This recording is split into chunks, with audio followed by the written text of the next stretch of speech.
the mid-90s, a former investment banker declared that he was going to become the world's biggest online retailer.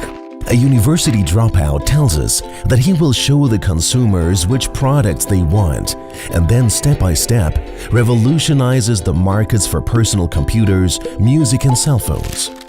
In his student digs, a young man designs a comparison portal for female students, which is now the biggest communication platform in the world, connecting millions of people. And an author who by his own account is hindered by dyslexia becomes a pioneer of commercial space travel.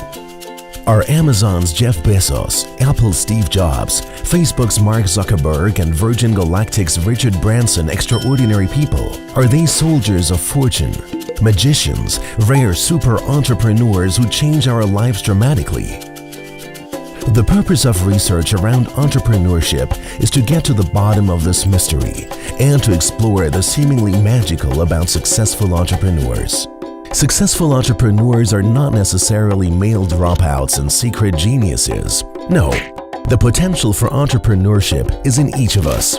The entrepreneur we want to send on a journey into an uncertain future is female, and neither a visionary nor a dropout. She doesn't have much money either and no sudden brilliant idea that she puts into action purposefully. And still, she masters the uncertainty like our super entrepreneurs. Because she also uses the entrepreneurial method, consciously or unconsciously. The entrepreneurial method, what's that? If Alice were a manager, she would ask herself, what are my goals and which means do I need to reach them? By contrast, the entrepreneurial method begins with the unique means a person already has. These consist of their identity, competences, and contacts.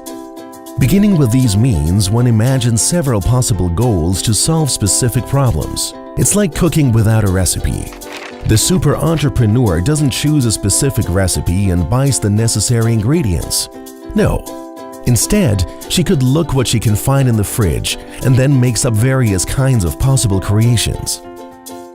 With entrepreneurship, it's not the goals we focus on in the beginning, but the means.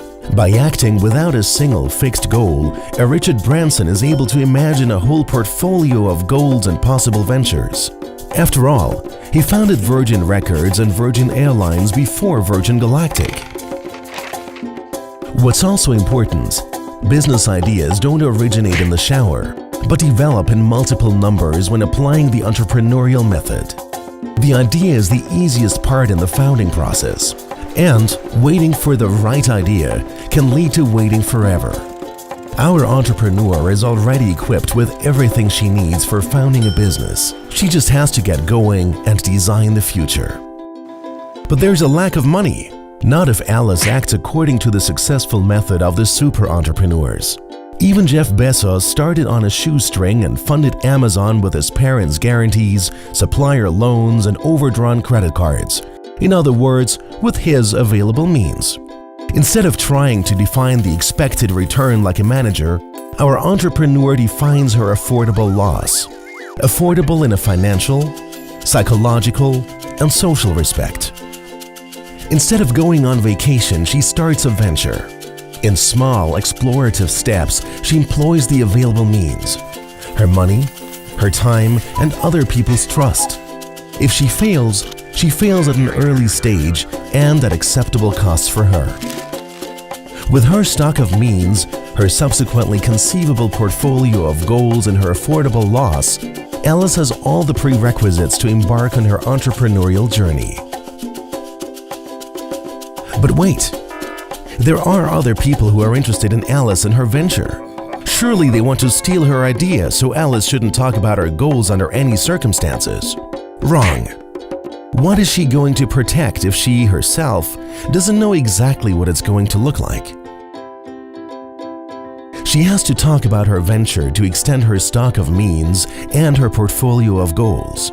Unlike in management, entrepreneurship is not about a win-lose situation along the lines of who gets the largest piece of cake.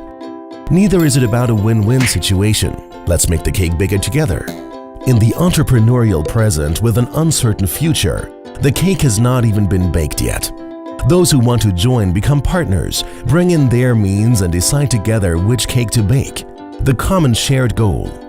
They negotiate the future together and co-create the products. By the way, don't we need a business plan with a clear understanding of where the journey is headed?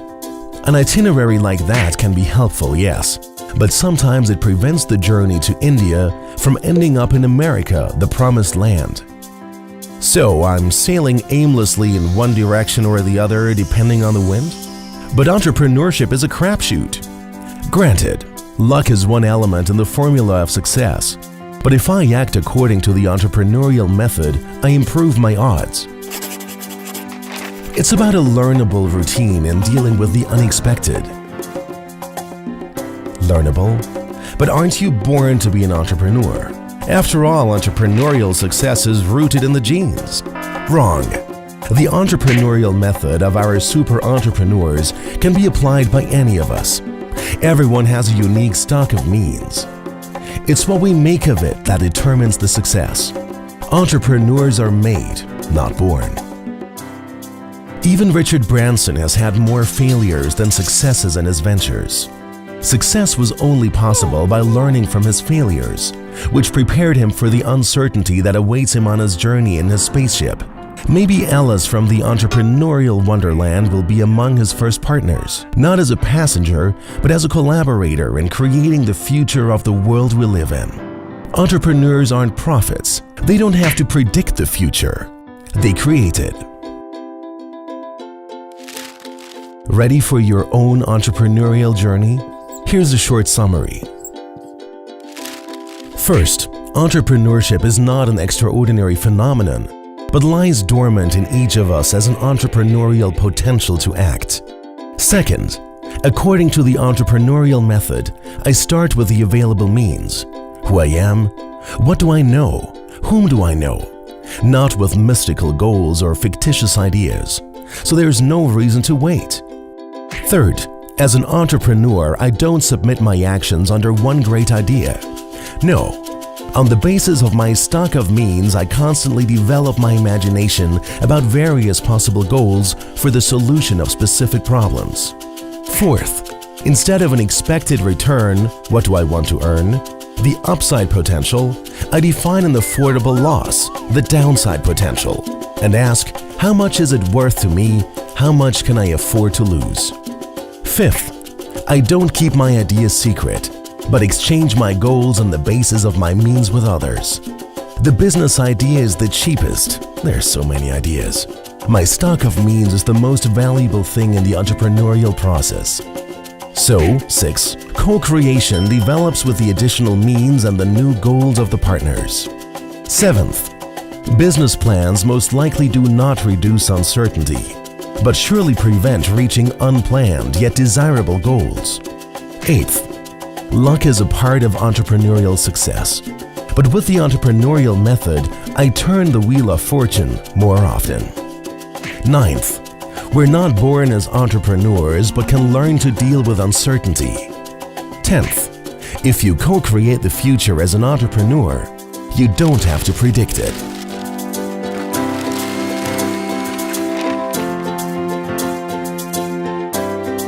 Science has many parallels to entrepreneurship.